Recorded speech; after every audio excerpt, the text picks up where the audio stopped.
श्री गणेशाय नमः। प्रिय बंधुओं, यदि आपकी दाहिनी आँख में कोई खराबी आ गई हो, चेहरे में कोई बीमारी हो, जीभ और नाक में कोई समस्या उत्पन्न हो गई हो, आप डॉक्टर के पास में जाते हैं और वैसे कोई बीमारी जब हो जाती है तो हम तो यही सलाह देंगे कि सर्वप्रथम उन्हें डॉक्टर या वैद्य के पास में ही जाना चाहिए। लेकिन यदि आप डॉक्टर वैद्य के पास में भी जा रहे हैं और दवा भी ले रहे हैं, परहेज भी कर रहे हैं, फिर भी आपको यदि मनोवांछित लाभ नहीं मिल पा रहा हो, आपकी जो प्राइमरी शिक्षा यानी कम से कम 5वीं तक की शिक्षा प्राप्त करने में आपको यदि कठिनाई आ रही हो, रुकावटें आ रही हो, आपको अपनी अचल संपत्ति में नुकसान हो रहा हो, संपत्ति को प्राप्त करने में आपको परेशानी आ रही हो, आपके आमदनी के सारे रास्ते बंद हो गए हों, कोशिश करने के पश्चात भी यदि आपका धंधा रोजगार दुकान इत्यादि नहीं चल पा रहा हो, उद्योग में चलने में कोई परेशानी आ रही हो, उद्योग का माल नहीं बिक पा रहा हो, तो यह निश्चित समझिएगा कि कुंडली के दूसरे घर में जरूर कोई ना कोई अशुभ ग्रह या तो बैठा है या अशुभ ग्रह की दृष्टि पड़ रही है।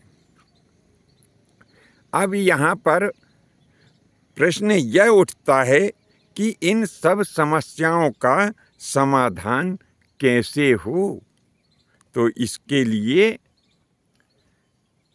ये जो सफ़ेद अकौआ है ना, सफ़ेद अकौए के वृक्ष का पूजन कर उसकी जड़ निकालकर जल, दूध तथा गौमूत्र, जो देशी गाय होती है ना उसका गौमूत्र है और देशी गाय का ही दूध हो हैं, तो उसमें उस जड़ को स्नान कराकर एक पट्टी पर लाल वस्त्र बिछाकर उस जड़ को उस पट्टी पर स्थापित कर देना चाहिए।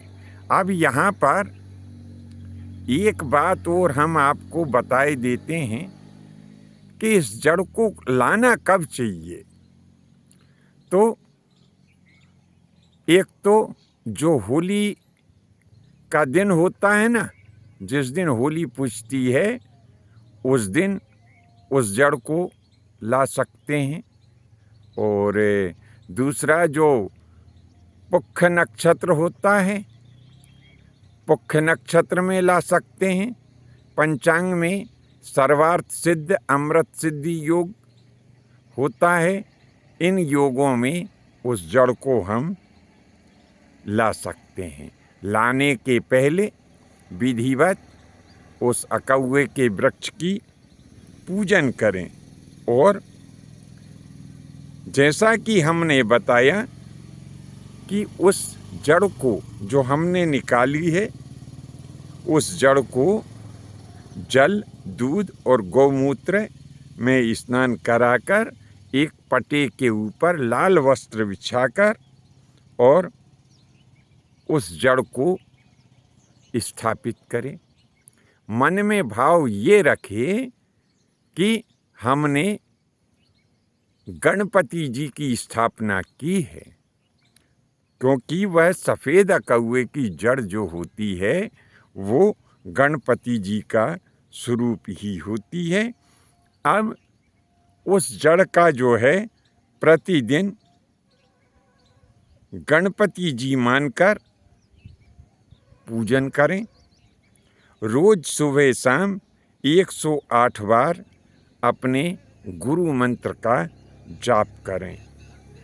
जब हम गुरु मंत्र का जाप करें तो जैसे कि हमने बताया कि 108 बार गुरु मंत्र का जाप करना चाहिए, तो किए गए जाप का 10% हमें हवन भी करना चाहिए, और जो हमने हवन किया है उस हवन का 10% हमें तर्पण भी करना चाहिए, और जितना हम तर्पण करते हैं उसका 10% हमें मार्जन भी हमारे ऊपर करना चाहिए। तो ऐसा करने से हमने पहले जिन परेशानियों का वर्णन किया है उनमें छुटकारा मिल सकता है, परंतु इस उपाय के करने के साथ साथ बीमारी जैसे विषय में डॉक्टर या वैद्य की सलाह भी हमें लेना चाहिए। डॉक्टर या वैद्य जो हमें दवा इत्यादि देते हैं उनका जैसा वो नेम बताते हैं उस नेम के अनुसार हमें उन औषधियों का सेवन भी करते रहना चाहिए। तो बंधुओं, प्रस्तुत विषय वस्तु आपको कैसी लगी? यदि अच्छी लगी हो तो नीचे कमेंट्स बॉक्स में भी लिखें। यदि आप किसी प्रकार का विज्ञापन, दुकान या फैक्ट्री का विज्ञापन हमारे चैनल पर देना चाहते हैं तो वैसा भी आप नीचे कमेंट्स बॉक्स में लिख सकते हैं। आज के लिए बस इतना ही। शेष अगले भाग में नई विषय के साथ उपस्थित होंगे। आज्ञा दीजिए। धन्यवाद। जय माता की, जय परशुराम जी की।